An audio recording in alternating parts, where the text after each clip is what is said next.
and welcome to episode 49 of the Motivational Millennial podcast. Today we speak with Jules Schroeder, who is a fellow podcast host. Her show is called The Unconventional Life, and it is hosted on Forbes, actually. And this was just a really fun conversation. She has a lot of amazing energy, but also we happened to catch her on a really fabulous day. So you'll find out a little bit more about that when we start the interview. Before we jump in, I just wanted to share with you that a couple of weeks ago, Blake and I launched our entrepreneurial success program in North Carolina. It was really fun. The program is for future entrepreneurs, solopreneurs, often hosted by business schools and small business centers. It's really designed to encourage young professionals to not only start that business that they really care about, but to continue when they hit challenges and roadblocks along the way, particularly those roadblocks that are internal and are about the story that we tell ourselves when we come up against problems. So the program includes 2 parts. It has a great speech by Blake, who also is a TEDx speaker, if you didn't know already. Oh, shucks, thanks. Fabulous. And then also a workshop led by myself, personal transformation coach, hopefully a very transformational workshop. But the content is all about 3 key points to success. The first is to own your own story. The second is get gritty. And the third is don't do it alone. So we're really excited about this. We really believe in entrepreneurship, solopreneurship, and in people feeling like they're equipped and capable to pursue the dreams that they want to pursue. So if you are interested in providing this great program to your community or to your students, please reach out to us. You can learn more at motivationalmillennial.com/programs, or you can email us at booking@motivationalmillennial.com. Fabulous. So I think without further ado, we are ready to start the interview, but I don't want you to forget to check us out at the end of the interview for the Aftershow, and we will share our biggest takeaways. And now it's time for Jules Schroeder. Woohoo!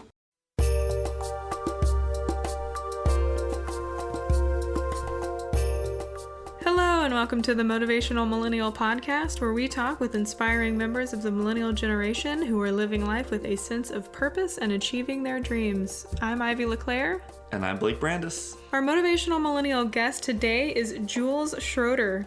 Jules is the founder of Unconventional Life, a podcast hosted on Forbes Under 30 channel that profiles millennials who earn their living in non-traditional ways. Jules launched 2 successful businesses before she was even 23 years old, while serving as a digital marketing consultant for many top companies. And at the time of this recording, which happens to be on International Women's Day, Jules was also listed in Inc.com's top 27 business leaders list. She's number 1, so you got to check that out. And we're happy to have her here today. Welcome to the show, Jules.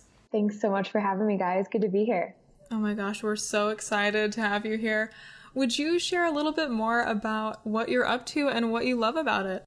Yeah, so it's been a roller coaster ride for sure. I'm a very multi-passionate individual, whether it's, business or creating poetry or making up songs on the fly and singing and all kinds of stuff. And yeah, I got into business at an early age, started my first 6-figure company at 18 and 7-figure company at 22. And for all the ladies listening that remember girls wearing feathers in their hair, I started that trend out of Boulder, Colorado, and that was my first internet business. And now I'm leading this thing called Unconventional Life, which is this media platform on the Forbes Under 30 channel and profiling people like millennials earning their living in non-traditional ways. We just got ranked by CIO's #1 podcast for entrepreneurs in 2017. And it's just been cool to tell the stories of, our peers that are out there redefining what is possible and no longer having to fit in the mold of one of 13 career paths. So yeah, it's been cool. And yeah, we do a lot of fun live events too. Like we're hosting this business accelerator in a castle in Italy in May for 50 entrepreneurs. So it's like all kinds of fun, creative things happening all over the place. Oh my gosh, when you share your story and reading your bio, it's like you really hit the ground running. What was I doing when I was 18, you know? Like, I don't know. So that's really amazing. Yeah. Did you early on have a role model or someone who was inspirational in realizing that these kind of incredible successes were available to you at such a young age? Or was that something you discovered yourself? I grew up as the oldest of 5 girls and lived in Connecticut. And my dad was a huge role model. He worked Wall Street in New York City, left at 6 in the morning, came home at 9 o'clock at night. And growing up, I was like this fiercely independent older child and didn't have much of an influence with my family. But my dad, most of the time when we did talk, it was very boardroom like. He was this big partner at this huge Wall Street organization and kind of had this like love-hate relationship. But at the time, he was really good at taking any plans, ideas, things that I had, whether it was like, here's my master plan to have a slumber party for this weekend away, to, hey, Dad, I'm thinking about doing this jewelry thing. And within seconds, he could find holes in everything that I was looking at or thinking about doing. And if you imagine being like a young person at like 14, 15, 16, you like come to your dad and you're like, Dad, I've got this great idea. And he's like, did you think about this? Did you think about that? And it's just like, oh. But over time, I got good at anticipating some of the questions that he would ask. And it started to shape this entrepreneurial thinking where I could go and see any situation. And ultimately, throughout the years, it's been industries or businesses, but look at what is missing and where are the holes and anticipate those things and ultimately provide solutions for them. So it's something that I look back on now and I'm like, yeah, Dad, way to like help me, with that mindset because it's shaped, exactly who I've become. But at the time, it was definitely like this bittersweet, annoying thing that I had to deal with. And I know you do some consulting and coaching work as you are, let's say, in the role that your father was at the time.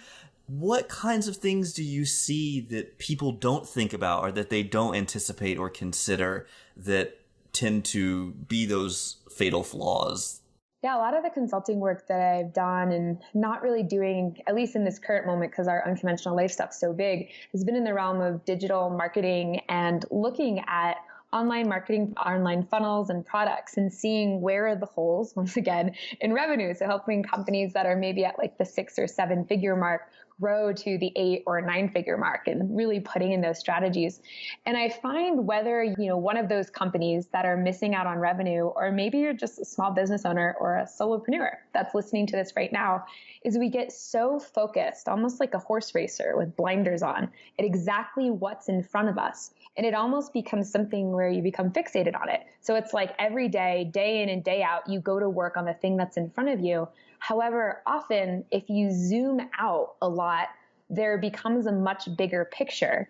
And if you're willing to let go of the current expression that something is in and actually have no attachment to it, be like really committed to a goal or really committed to an impact or a project, but unattached to the form in which the solution shows up, it ultimately blows the roof off of your creativity and you can start to see things that you normally wouldn't. And so one of the practices that I do with those companies and that I do with my own life is how can you get really clear on the things that you're committed to and stay in this constant moment by moment practice of giving up attachment. And, one thing that comes to mind is it's probably last year. And I said to my then boyfriend at the time, and I was like, I think I want to start writing for Forbes. And at the time I had no past writing experience. I wasn't published in anything. And I just kind of decided I wanted to try writing and I wanted to do it in Forbes because why not? And I got an email a week later that was like, from Forbes that was like, Jules, do you want to start writing for us? I was like, that's awesome. And I was like, actually, I want to host this podcast. And they're like, well, why don't you, air it on our Forbes Under 30 channel? And so I highlight that because it was something where I was committed, I was specific, I was clear to my boyfriend, hey, I want to start writing for Forbes. However, I was unattached, meaning I didn't in that moment go email 10 editors and try to weasel my way in that way or reach out to everyone that I knew that could make it happen or get really focused on it showing up in a specific way. I just stayed open and receptive. And so I think those kinds of opportunities come to us all over the place. But often we get so focused and like, hold on with our dear life, but I've been working on this business for so long, for so hard. And so when you let it go, I think that's often when, some of these bigger more exponential growth opportunities appear. How do you keep a balance? Because I think, at least in my experience, one of the things that can be difficult is getting really interested in a lot of different forms or a lot of different projects and maybe not focusing as much. And so, I'm hearing this foundation of clarity on what you're trying to do and what you're trying to create. And so I imagine that, at least from what I'm hearing, may be the key to finding balance between staying too focused on one thing so that you don't see other possibilities versus trying to do all the things and then not having enough clarity. I don't know. How would you recommend finding balance? Yeah, so that's awesome. I like this and great. I think for much of my life, up until the last few years, I very much was the entrepreneur with shiny object syndrome. And I was always on the next thing. And some of you guys might relate to this. You hear this new strategy, you hear this new business idea, someone comes to you. And so you just keep yesing all of this stuff, or whether it's like a social commitment or it's like, whatever it is. And then your life is somehow like you open your eyes and you're like, how did I get to be so full? And one of the things I've gotten really good at over the last few years is developing a strong capacity for saying no and only yes to the hell yeses. And so what I mean by that is that with every no, in my opinion, becomes more space for a bigger yes. And when you're only acting on the hell yeses, you're actually acting on the yeses that are in the highest alignment and ultimately in your highest expression. So if you're hearing this and you're like, Jules, what the heck is a hell yes? And how do I yes a hell yes? That's okay. I was totally there too. But if you think about the things that we say yes to in life, sometimes they're kind of like maybe yeses, or we think we should, whether it's like your significant other and they're like, hey, will you come to this function or this family thing? Or this person's like, hey, will you speak on this thing? Or something even simple like, do you want to go out to dinner tonight? And when you say yes to those things that are kind of maybe yeses, they end up being these maybe kind of experiences. And so I got, committed a few years ago to playing this 60-day game where I told everyone in my life that I was basically going to be a no to just about everything. And I was going to give myself an extra long time to respond. So I told people 3 days at a minimum, which if you imagine sending an email to someone and they've told you it's going to be a minimum of 3 days, it was definitely new for me and for them. But the only thing I was focused on was listening for these hell yeses. And then when I could hear them, acting upon them. And that muscle that I developed has ultimately shaped this bigger picture of how do I find balance and how do I stay on track? And for those hearing this, like you could try that as an experiment for even 24 hours or 1 week, just the practice of listening and acting and saying no. But once you get that foundation, it makes it easy in a lot of ways to know where your internal compass is driving you. And the other, test that I use for myself is I like to say, follow your highest excitement. Like, what is it that's lighting you up in this moment and giving yourself permission to follow it? And sometimes I talk to people and they're like, I don't know what has me excited. Or they're like, I'm just not excited about anything right now.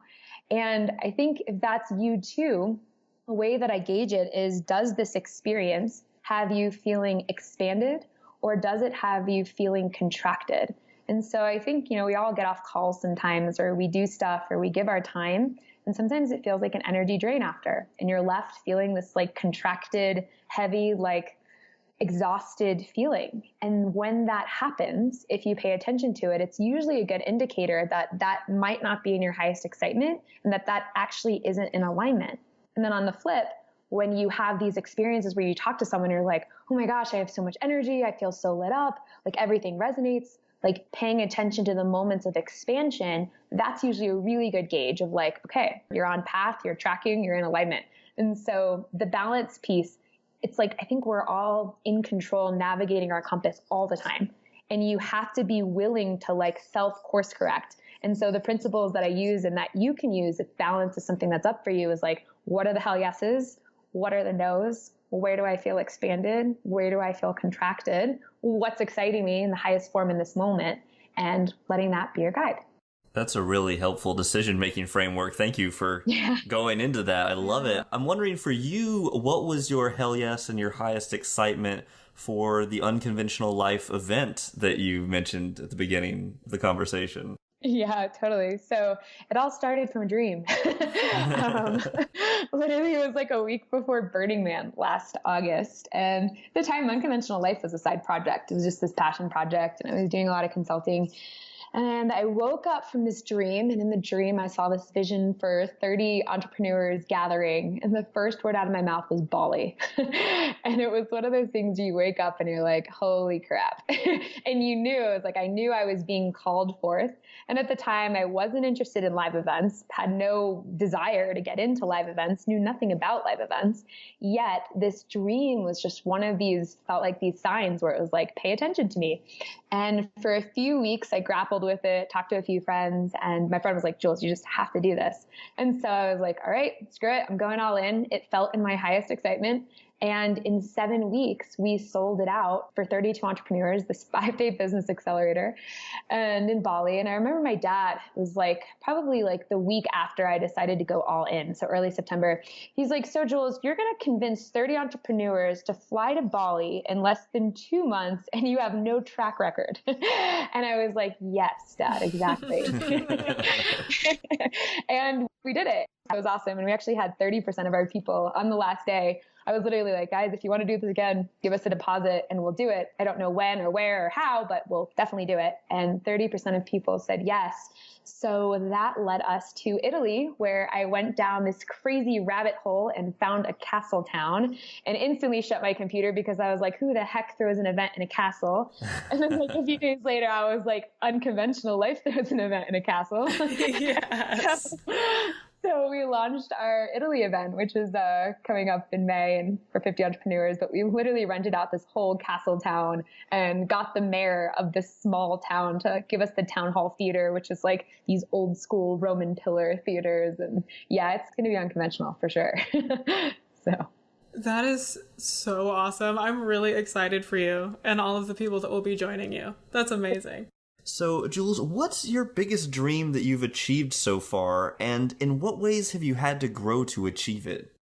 I think the way that I live my life in so many ways is staying so present with the moment and practicing radical acceptance. And I'm actually going through this transition with my partner that I've been in this relationship with for the last few years. And it's like we had this completion conversation on Sunday, and sitting in this 6-hour-long conversation, both like crying and holding each other and present to so much love, yet also being like, it feels right now to walk away from it, was so strange. And I share that because it's for me been this practice of radically accepting what is true in this moment and just honoring the deeper wisdom of what is here right now. And not that there isn't pain and upset and sadness and stuff that comes along with it, but by doing that, you're just allowing yourself to stay in the flow. And I personally believe that the world is always conspiring in our favor. And even if stuff sucks or it's totally epic and awesome, it's all part of it. So in welcoming all of it, you stay in the flow of it. And so when I think about your question, like the dream that I've achieved, I often don't view the way that I live my life as like dreams or goals. And even how I set up my stuff, like I don't have a morning routine. I don't do a bunch of goal setting or journaling and things like that. And it's very just like raw creation on the moment. And I also very much view myself as a channel where I like to just stay clear as this vessel for things to come up, out, and through me, whether that's a live event or whether that's singing on stage and improvising at the UN or wherever, it might be. And so I think I've always known that as I stay committed to the channel, like I feel like I have this much bigger version of being here. And I ended up having this like crazy near-death experience, wakeboarding accident last July, which was totally like a long story short. It was like we had this conversation and I left my body and it was like, you have more work to do in the world. Do you want to do it? And, at the time they thought I was paralyzed and was in the hospital. And I said yes and came back into my body.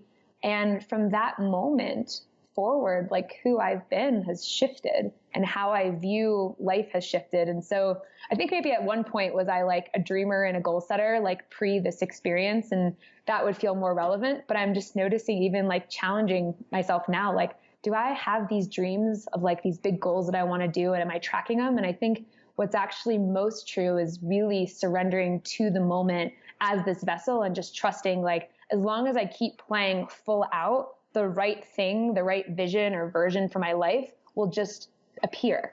And I know it's different to hear it that way, but ultimately it's like what's true for me. And, you know, I feel like even in that conversation, the work that I'm doing in the world, I'm here for a reason and stuff is conspiring in my favor for a reason. And so if I take my Jules human ego self out of it and just like stay fluid, then I feel like that's the most accurate interpretation of whatever this whole crazy thing is called life that we're all doing and playing for. I really appreciate the vessel or being a conduit for creation and knowing and intuition and all of these things. And I wonder, has it been easier for you to keep, because when I think about being a vessel for myself, I know sometimes like I can feel kind of muddled, or it's like if I'm not consciously trying to keep the channel clear with like meditation or something, then I don't know that comes. And that may be my perception. So after you had this near-death experience, did it shift how easy it was to sort of keep the channel clear? Or what has your experience been like around that? I think I often view my life in a lot of ways like pre-near-death experience and then post. And I say that even when I was, younger and creating all these businesses, for my first 5 years of entrepreneurship, it looked like I was successful. I mean, I was successful. I had all the things that I thought was important, but ultimately felt like I was living someone else's version of success. And it wasn't until I was 23, 24, and I had a business partner embezzle like $200,000 worth of money. And we went into like extreme debt overnight and had my whole world seemingly crumble with like a relationship ending and health challenges and all of this stuff, which was just about a year before the near-death experience, that I felt like I started to kind of wake up and ask myself, what is the purpose of all of these things? And why do I care about the status and the money and the social media followers? And it's like totally okay to want those things. It's totally okay to want people to know you and like you and trust you. It's like human instinct. However, like for me, I could never actually even enjoy the success when I had it because I was always like playing someone else's game. And so when I had that embezzlement and all that stuff happen about a year before the near-death experience, I actually had to strip away all of the armor and really look at who am I like as a human in this world without any of it. And in being willing to like stay in that, which looked like, playing my ukulele, and I live in Colorado, so smoking a bunch of pot and journaling most nights for like a series of many months, that it actually became clear, of like, what am I creating from? And so I think to go back to kind of that question of staying a vessel, I think since the near-death experience, it's definitely been more automatic and integrated. But I think even if you're listening to this, you don't have to have a near-death experience to get the experience of being a vessel, which is how I think in a lot of ways that Hell Yes game that I talked about earlier can give you access to it. And, if you had heard the words intuition and like trusting and all this stuff that I'm saying, like if I were to imagine myself 4 years ago giving this on a podcast, I'd be like, that's not me. Like I was a very heady, logical centered person and my mind was always spinning and I was always self-chatting everything.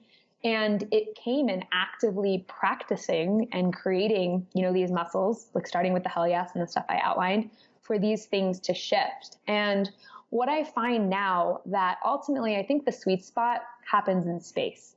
And no matter whatever you're doing in your life, we're so busy and we're so outcome, goal-oriented, productive people, which is great.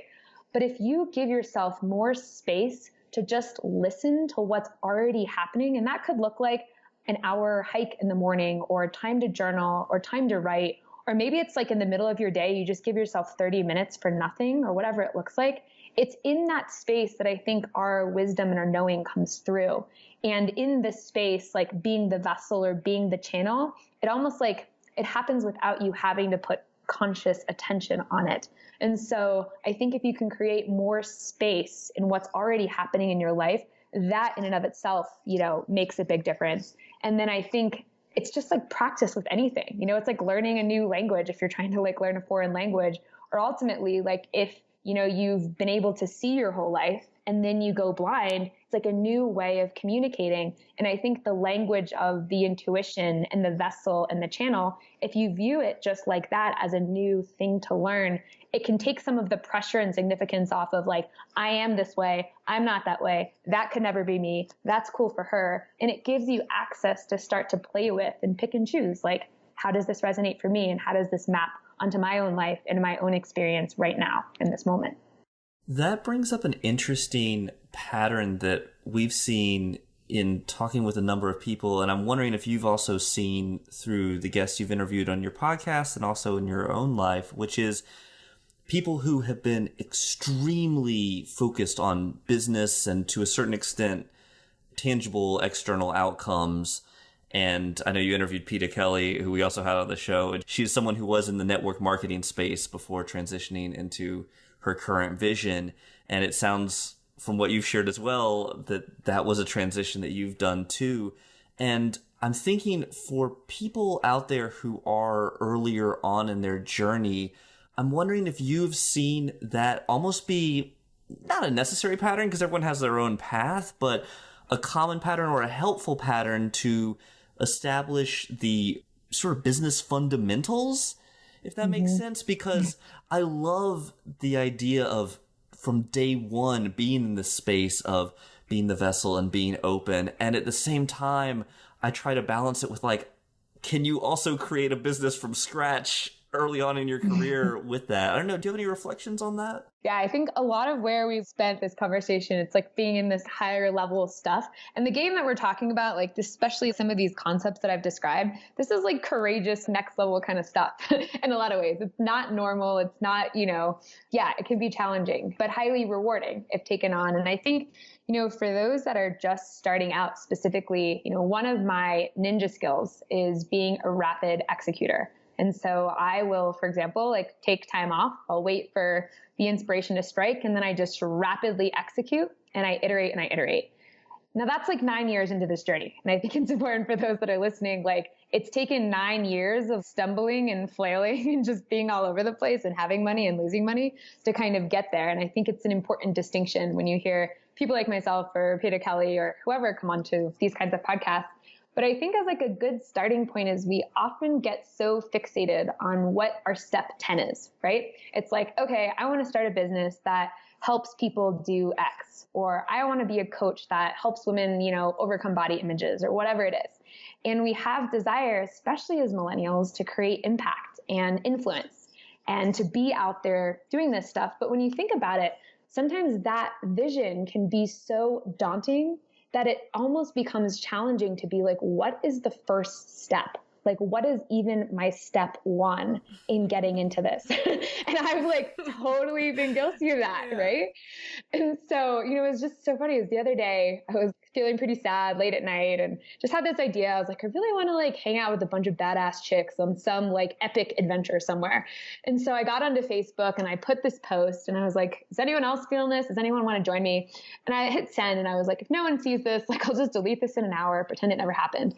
Literally like 2 hours later, we had like over 150 comments. I then from there decided to put them into a Facebook group, turned it into an application process, and we had 40 women be a yes to paying for an event for $2,000 plus on some like bucket list experience in the next few months. Like a whole new business got born out of a crazy Facebook post.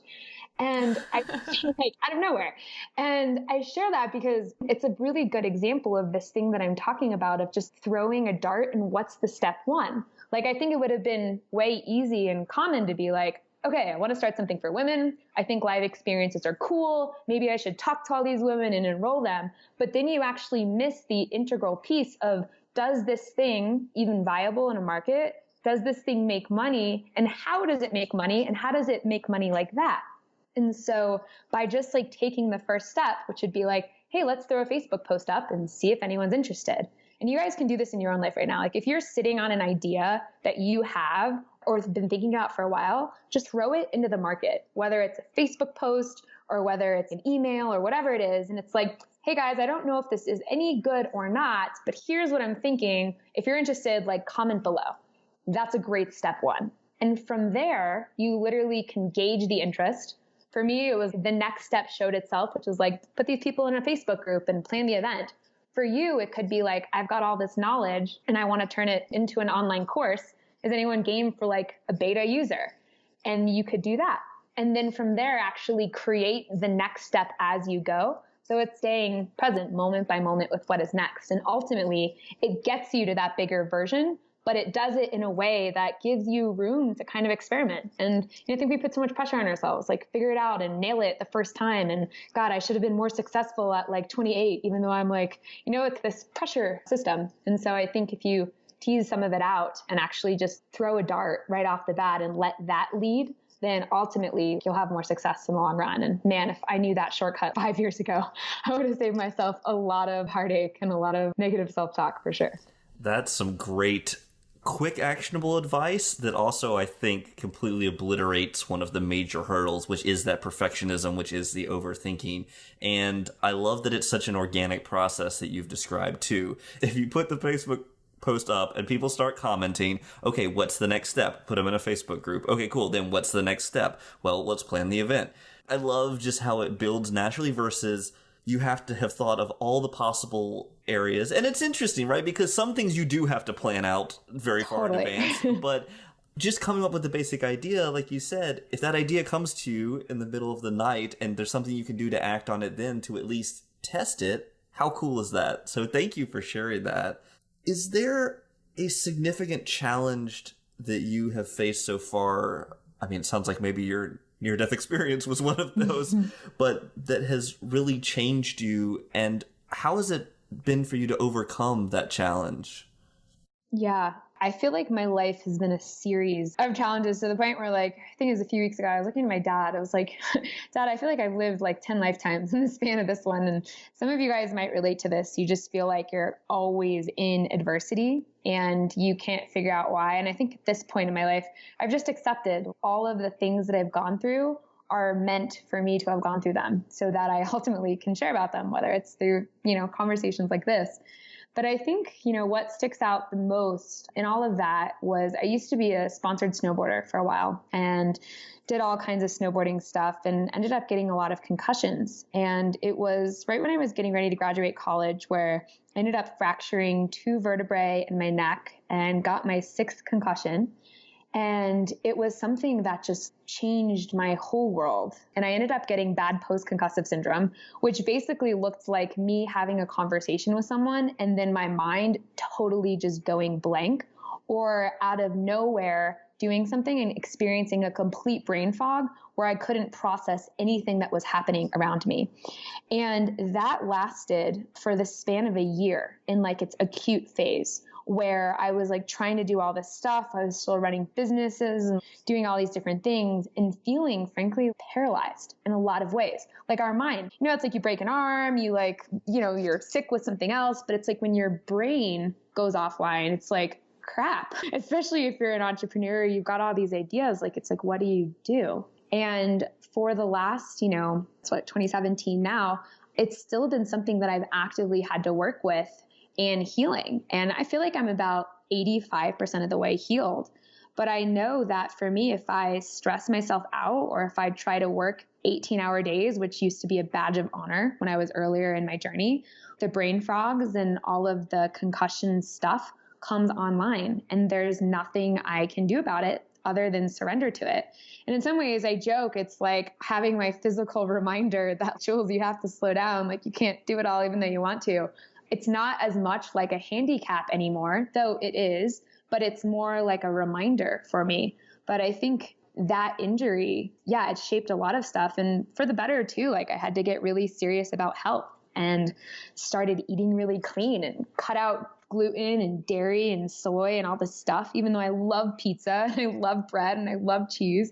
But ultimately I found that it's just made me feel better overall. But I think if I look at a really defining thing more than anything else, like even the near-death experience, the concussion stuff and the brain stuff is something like I've had a lot of gratitude for. And with that has been a lot of anxiety. And for any of us that have struggled with anxiety, whether it's short-term or not, anxiety is intense. Like I remember the first time after the brain thing, I had my first panic attack and went to the hospital and was like, I think I'm dying. What's happening? And they're like, you're having a panic attack. It was like, oh, okay. And had to learn to be with all of that. And so it's been its own whirlwind for sure. And I think we all struggle with this stuff. And it's cool to talk about it in more of like a public way, because if you've dealt with anxiety or you've dealt with challenges, it's not something that I think you need to hide or be afraid of. And for a long time, I was like, there's no way I can share this stuff. People won't get it. They won't like me. I'll be rejected for it. I'll be judged for it. And I've often found that by leading with my own vulnerability and sharing some of these things, it invites others, and you might be experiencing it in this moment, to a greater capacity to lead with your own vulnerability. And ultimately, like, we're all human beings that deal with shit in our life. And sometimes it's awesome and sometimes it sucks, but we're all going through the same stuff. And so I have a lot of humility for my versions of it, for sure. And it's something still, like, no matter how successful you become, I mean, even today, there's moments where I have my good days and I have my bad days, but I think above anything else, I've learned to recognize and be with what comes up more, so that in the face of it, even if I do have anxiety, or even if I do feel like the world is ending or whatever, I actually can have that be there and still choose otherwise. And so I think that's something that's come with maturity. But I think the struggle and the challenge never goes away. And if anything, it's like, what else is going to appear itself in the next phase of my life? So, well, I really want to acknowledge you for, one, just, talking about your challenges and being so vulnerable, but also coming through all of that and being in the space that you are of gratitude. And what I'm hearing is this underlying self-compassion, because you're talking about being with your experience, being with your anxiety. And that is such a beautiful lens compared to, I shouldn't be feeling this way. Why is this anxiety here? Like, this needs to go away. But you're like, no, there's this self-compassion that is also underlying the words that you're sharing. Yeah, thank you for that reflection. It's been an interesting space to move into. And ultimately, I think that we as people are triggers and we're mirrors for our own stuff. And what I mean by that is, often if it's like your partner or someone that you meet and you find yourself really triggered by that person, usually that trigger is just shining a light into a part of yourself that you haven't totally loved, accepted, honored, or brought attention to. And in my own journey, like, cultivating that practice of gratitude and that self-compassion has come from that. And instead of seeing like people or circumstances or your significant other as the enemy, like they're such a jerk, or they don't get me, or they do this or they do that, it's actually like, hey, what is this showing me about myself? Like, is there something here for myself that I haven't fully loved, honored, and accepted? And if I can just feel that, like actually just feel the emotion, it completes itself. And when that happens, I find that the underlying emotion that keeps like creating these experiences for us, like if you've always had a boyfriend, for example, that, always cheats on you, or someone that always lets you down at the last minute, sometimes I think we have these recurring patterns that keep giving us opportunities to be like, hey, there's something here. If you're willing to feel it and bring some self-compassion to it, that it actually could forever complete out of your experience. And so that's been a gateway for how I've been able to develop that, for sure. That's a great reminder, too, of the power of self-reflection, because as you were even just saying that, I was thinking of, the small things that annoy me on the day-to-day and thinking, oh, wow, you're so right. That's totally because I haven't totally loved this part of myself or dealt with this projection I have from my childhood. So thank you. That's really great. So in addition to all the incredible advice, and we do a little after show at the end where we talk, and I know Ivy and I our wheels are already spinning. You've shared so many great things with us so far. Is there additional advice you would like to give to other millennials who are on this journey towards fulfillment and success? Yeah, guys, find your peeps. Seriously, like, find your tribe. And what I mean by that is I almost am hesitant to use the word tribe, but it's like, find your community. And one thing that I've noticed more in the last several years, and even when I was first getting started, this whole like ambitious millennial revolution of badassery was not online when I first started my journey. And to see it emerge just in the last few years is so freaking exciting. Like, I remember like when I graduated college and I told my dad I wasn't getting a job, we fought tooth and nail. And he's like, just so you know, I'm not supporting you. And just so you know, this is really risky. And just so you know, if you fail, like, you're on your own. I was was like, okay, Dad, I understand. And, it's normal. It's like this stuff wasn't happening before, it was still like you were expected to go to college and be in a 9 to 5. And some of you guys might have been like me too, and you're still in a 9 to 5 with ideas to get out of it. And that's totally okay. And for those that find 9 to 5s that love 9 to 5s, awesome. That's okay too. And I think more than anything, like we're in this era, the last few years, that there's so much opportunity and wisdom. And the word that keeps coming is collaboration. Like it's not competitive anymore, at least in my experience, that there's such a strong willingness for people to lift each other up and recognizing that when one person wins, we all win. And so it's like playing in this whole new battleground where I think before, it was a very scarcity mindset, where now it's just abundant all the way around, and you start seeing like, as a writer for Forbes, I get other contributors that are like, let's do this piece, let's do that piece, and just people collectively masterminding on how to grow potential.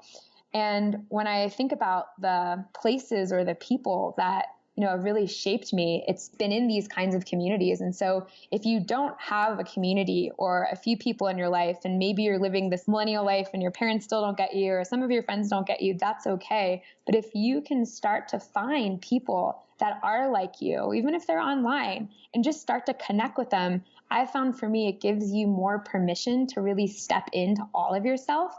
And over time, it's like you just have this support system listening to your greatness, calling you forward so much that there's just no way you can't win.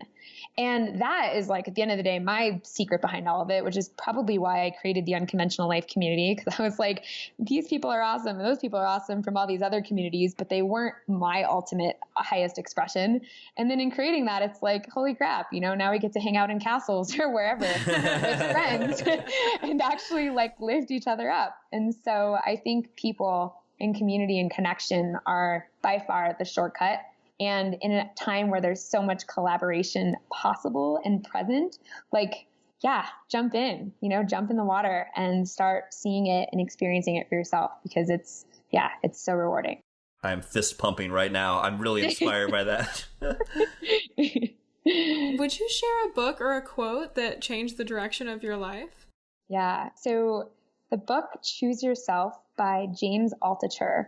I read that book. I remember I had just gotten out of the hospital from the wakeboarding accident. I was still in a neck brace. It wasn't just after. It was like a month after. And I was on the airplane flying to Seattle. And I started reading the book. And the book is all about modeling this new paradigm of what we just talked about, from like the college 9 to 5, our parents' kind of career path, to the millennial mindset and this rapid innovation, collaborative stuff. And the book talks about starting with yourself and ultimately making a choice to choose yourself, and recognizing at the end of the day, anything you want is possible, but only possible from the place when you're fully willing to accept and be with yourself. And it does it in a way that if all of the stuff we've talked about, if some of it has been super resonating, or for some of it's like, wow, that's awesome, but there's no way I could do that.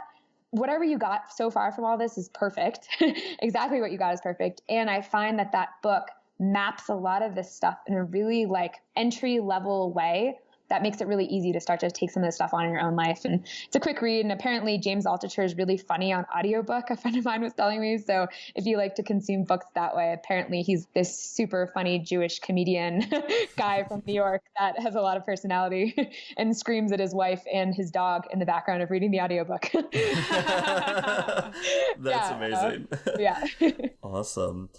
Jules, based on your experience, what unique challenges, either internal or external, do you feel that members of the millennial generation face? I think the biggest one, we call it imposter syndrome. I personally don't love that term, but I think a lot of people get that term. But ultimately what I mean by that is, with so much success that's happening around us so quickly, it's so easy to feel like you're completely missing the mark. Like, how am I not here yesterday kind of thing? And I think it's really important to acknowledge yourself, like even in this moment, if you leave this conversation just acknowledging yourself for wherever you are and wherever you aren't, it's such a gift that you can give yourself. And I think as millennials, we see these influencers emerging and like people, it's no longer like, oh, I've got 1,000 social media followers. Do you have 100,000? Because if you don't, then like you haven't made it. It's so easy to compare and to feel like crap about yourself and that you don't have value to provide and that you're not a person who's out to make an impact or that you've totally missed something or you're never going to do it or it's never going to happen. And like, I'm only sharing all this from personal experience of what it's been like in my world and my journey and having those thoughts. And so if, that's you in any way, or that has been you in any way, I think it takes a lot of humility and gratitude to just recognize that where you are right now is awesome. And if you're listening to this conversation and you found these guys, awesome. It takes something to look at yourself, to want to work on yourself, to want to serve others and be a person of impact. And above anything else, if you're committed to that and you're committed to this, then like the rest of it in some ways like doesn't matter. And I think the more you can practice like that radical acceptance piece, ultimately that's how you free yourself from the trap of feeling like you should be 10 miles ahead as of yesterday. And ultimately it gives more space for the fun things to show up and for you to have more fun along the way. That's a great reminder. And I think we all can suffer from that social media comparison nightmare that you have described and just not feeling like we're doing enough or we're being enough. And so I love your reemphasis of radical acceptance. And I do actually have one final follow-up. I said that was the last one, but we do have one final one, which is on the podcast, you've spoken with so many incredible millennials who are making impacts in all kinds of fields. I'm wondering if there's one or two characteristics that you've seen that they share in common to a certain degree. Yeah, one that really sticks out is a constant commitment to iteration. And what I mean by that is most of the time, the thing that they ended up with, like I just interviewed JP Sears, which if any of you guys know, he's like the YouTuber that's got this thing called How to Be Ultra Spiritual. He makes these funny YouTube videos cracking at entrepreneurs and all these kinds of stuff. And he just blew up in the last few years. And what had him successful is he started bringing in comedy.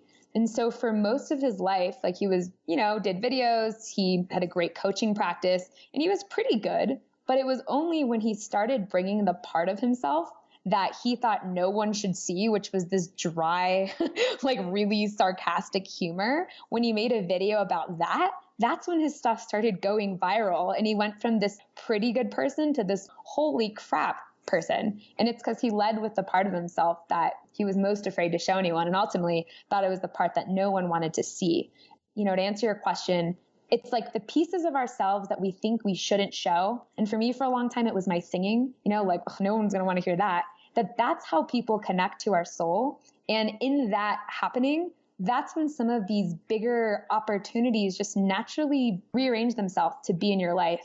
And so that's a for sure characteristic, bringing all of yourself, even the parts that you think no one should see. And the second would be iterating, just keeping the darts throwing constantly and having like beginner's mind each time you throw a dart and seeing where that takes you. Because I think anyone that's successful, even including like where I look at my journey, if you had been like podcasting and live events, like no way would that have ever been a desire or an expression. And finally, it's like, oh yeah, of course, I finally did the thing. I've iterated so many times that like, it's just natural, and it's effortless and it's easy. So yeah, so follow those two pieces. And resistance, I think, is the final piece I want to highlight, is if you're noticing something in your life where you're feeling a lot of resistance, and a lot of our guests that I've talked to have talked about it, it's a good indicator that something's not meant to be true right now, or maybe at all. And your ability to course correct when you're experiencing that resistance is ultimately what's going to make some of these happen faster and more exponentially. And so, yeah, I would track that as well. And we've had a lot of our guests share about that too. How do you discern between resistance that is sort of imposed based on the comparison thing, or resistance that is just coming up because it's like not really your calling at that moment? So this is coming back to like a learned skill, something that I think definitely you practice and you get more tactful at it. But at first it's totally messy and awkward. And it's like, what's happening if you really focus your attention to it? And one of the things that I've heard and what I practice in my own life is that I think you can kind of feel if you've been at something for a while and the results are just not coming, no matter how hard you try. I guess I always take the frame that we're competent, capable human beings, and we're meant to have our gifts. And frankly, we could all do whatever we want in our life if we try hard enough at it. Like, I think we could all be anything. However, there are things that we can be good at way faster and that are way more natural and effortless. And so I think it's kind of discerning, like, okay, yes, I could keep trying at this thing. And yeah, I've been banging my head against the wall. And yeah, it's not happening. And I can still keep working at it. And then there's also like, maybe that isn't actually like one of my deepest gifts. Maybe I could work at it and it's actually not the thing that's going to create the most impact or joy in my life. And so when I say you can kind of feel it to some degree, is that when it starts to get exhausting and you consistently feel contracted about it, it's a good indicator that it's like, okay, you could do that and still maybe eventually succeed, but do you want to? Do you want to keep doing that? And is that even still fun to keep doing that? I mean, case in point, like ending this last relationship, it was like, we could still keep working at the things. The love is present. The passion is there. It could be possible. But when I check in the moment experience of it, it's like, is that really though, like something I want to do? And when you ask yourself that and you get real with that question, and then you're brave enough or courageous enough to act on it, that's, I think, when the other gifts that you are meant to focus on show themselves more easily. So it's a practice of checking in. It's totally messy at first. I've been way awkward at it. However, the more you listen to it, the easier it is to discern it. And just check in with like, how does it feel, first and foremost? And how does it consistently feel like data points over time? Well, I can't even express enough how much I appreciate chatting with you today, because I feel like so many things that you have talked about have been exactly what I needed to hear in this moment. It's like amazing alignment right now, and I really appreciate it. Yeah, and I think so many of our listeners too will probably have that same experience for wherever they are on their journey. Jules, thank you so much. Would you share with our audience where they can find out more about you and your work? Yeah, totally. Well, guys, it's been a pleasure. And for all those that have tuned in so far at 54 minutes into this, like, I deep bow and commend you to your own process for showing up to the conversation. So you guys can find, if you want to find the podcast, it's Unconventional Life. You can search it on iTunes. It'll come up. You can also put Jules Unconventional Life into Forbes and all the articles will come up. Or you can head over to unconventionallifeshow.com, get all the details there. And yeah, I love connecting with people. So, find me, send me an email if you've got questions. If you're like, Jules, I want to talk more. I'm always up and game for collaborations. So, well, we say hell yes to that.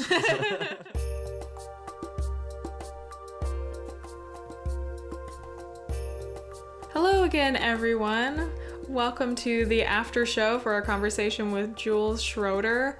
Oh my gosh, I was actually really blown away many times in that conversation. I mean, it's so interesting how there'll be something going on in our life or with the business or something happening, and then we interview people and it's like they're speaking right to us and right to our issues. And I'm so grateful for the opportunity to share the guest stories and to share their wisdom. And another layer of gratefulness that I didn't know to anticipate when we started this was how much it would really affect me, like talking to them in just the right time. So I really felt a lot of synchronicity today in speaking with Jules. Yeah, what were you most excited about from the conversation with her? I was excited about so many things. And I think I don't know if this is the thing that I am the most excited about just in life. If I have to answer that question, I was really excited about the notion of being a vessel and being a conduit. And that was really exciting to me and spoke to me on a deep level. But one of the things that I really needed to hear today was about following your highest excitement. And it's so important because, she gave some really great examples and what she meant by following your highest excitement sometimes being about, really big projects or passion or things, but also the little things around going out to dinner and whatnot.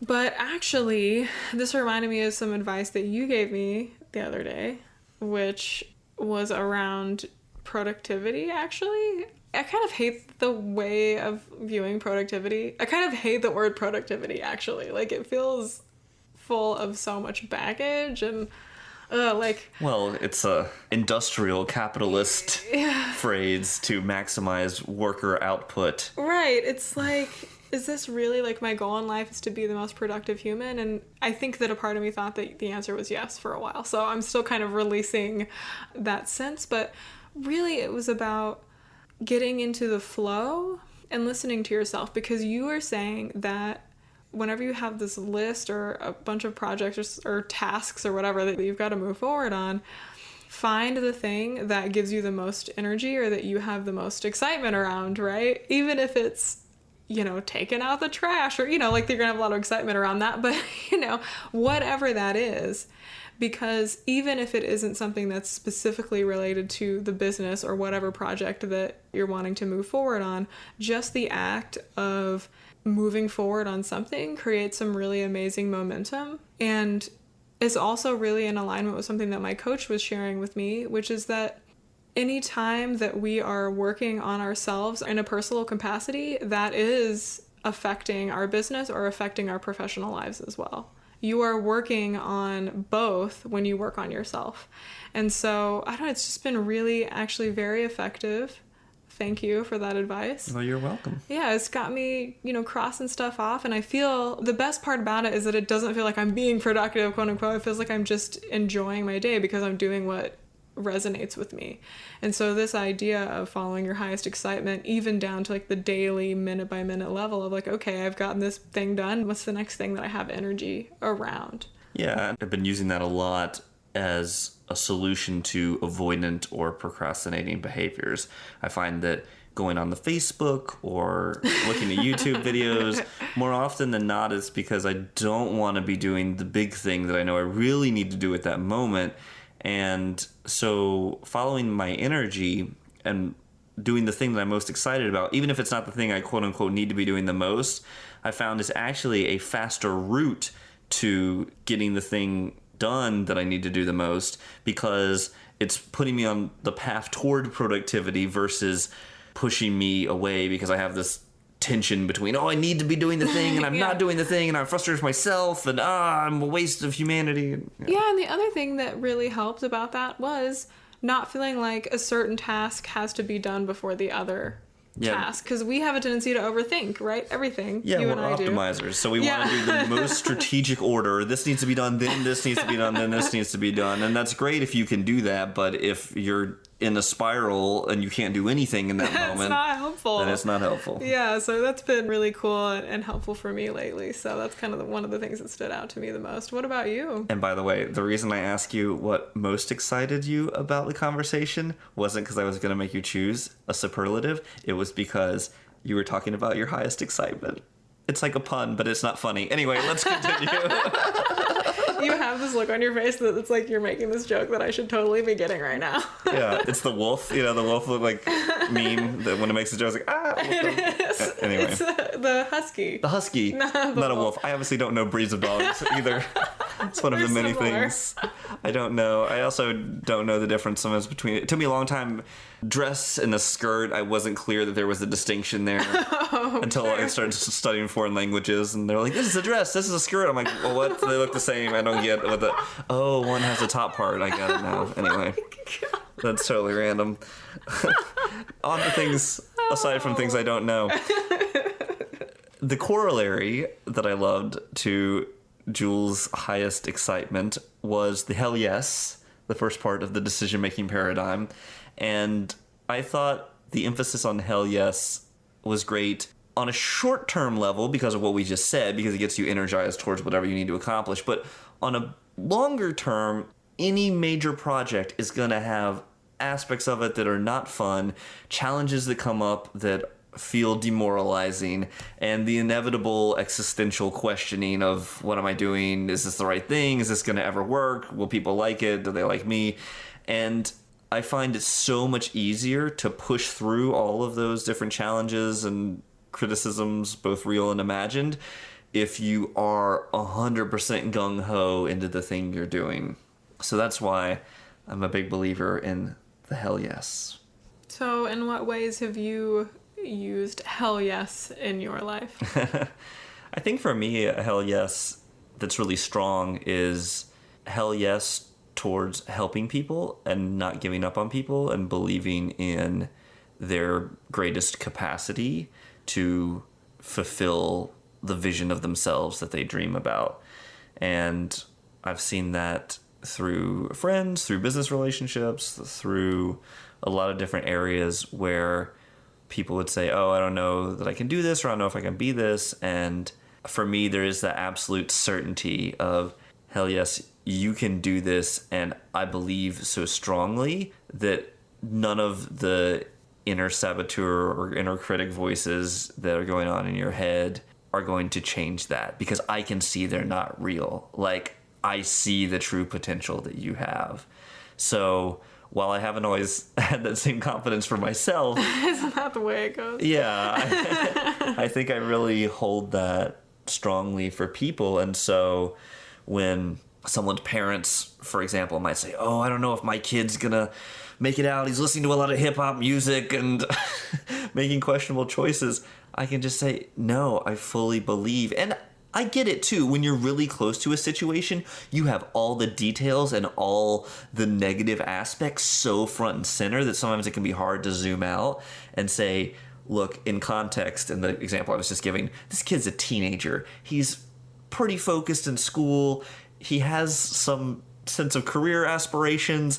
He's gonna be fine. Like, the fact he's listening to hip-hop music and trying to rap and beatbox with his friends, like, that doesn't mean he's on a dark path towards gangland, you know? It's just trying to find his identity. So things like that really keep me motivated and focusing on that inner drive of not giving up, whether it's going to schools and doing motivational speaking, whether it's doing our workshops with millennials, whether it's eventually getting into coaching.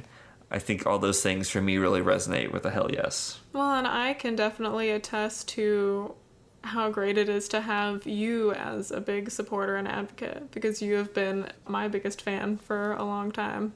And you've seen what was possible for me sometimes when I wasn't able to. And I really appreciate that. And I can see the effect that it's had on me and the effect that it's had on you and the effect that it has on the people that we work with. So the fact that we're both kind of really bringing that to the table. It's so interesting. It's like we are magicians or something, or wizards. Anyone who says, I know I can do this, despite what the external circumstances are, they're like, I don't really care. Like, this is happening around me. It's like, whatever. Like, I can just snap my fingers and this makes this happen. Like, I'm on a whole new level. And sometimes it kind of feels that way. Sometimes you can trick yourself into thinking to believe I can do and be greater than what I'm seeing in front of me is like magic, that's not real, so to really believe it can be an empowering thing for sure. Yeah. And Jules is a great example of that kind of wizardry. Seriously? Where she literally snaps her fingers and posts a Facebook post and then an event manifests. Yeah. And I think it sounds like a lot of her journey has been about making those different events, ideas, projects, and visions manifest in different ways. And she has had some of the strategic ability to see where the gaps are, to see where the potential problems are, like she said, learning from her father, and also some of that vessel style visioning where she's letting herself be the conduit for the idea to become manifest. Yeah, and like I mentioned earlier, the idea of the vessel or being a conduit, I think, is a really interesting and powerful concept. It's something that I am exploring and really wanting to lean into more, particularly when I'm working one-on-one with people or even facilitating groups, actually, because I have very strong intuition, and someone told me your intuition is your bread and butter. And For me, intuition really is some kind of access to wisdom that isn't obvious, right? And in a way, you are a vessel. And so to be totally open to that, to let the intuition come through, or images or feelings come through, and just share them to the person I'm working with, a coachee or in a facilitated group, can actually really result in some really amazing things. And I really appreciated her perspective on it, being around vision and work and all of that. And just the whole thought of needing to take space. It seems so simple and yet so profound. Yeah, much great wisdom is. Yeah. Well, this was a really great, wonderful conversation. I hope that you all do check out the podcast Unconventional Life, just to hear more of her wisdom and the wisdom of her guests. And please reach out to us and let us know, speaking of iterating, she talked about iterating and iterating. Let us know what you like about the podcast, what's working for you, what you would like to see differently, or if there are people or different types of people that you want to see on the show, just let us know. You can find our contact information on motivationalmillennial.com. Thanks so much for listening, and thanks to Jules for being with us. We hope you have a great week, and tune in next week. Bye! For show notes and upcoming guests, or to learn more about Coactive Coaching, the blog, and our other awesome offerings, visit motivationalmillennial.com. Keep in touch with us at facebook.com/motivationalmillennial. We'd love to hear from you. Shoot us an email with your thoughts, comments, and suggestions at podcast@motivationalmillennial.com. And tell us who you might like to hear from, or if you think you or anyone you know would be good for the show. The Motivational Millennial Podcast is edited by Christy Hostler and Team Podcast. Our theme music was composed and performed by Blake Brandis. Have a great week, Motivational Millennials!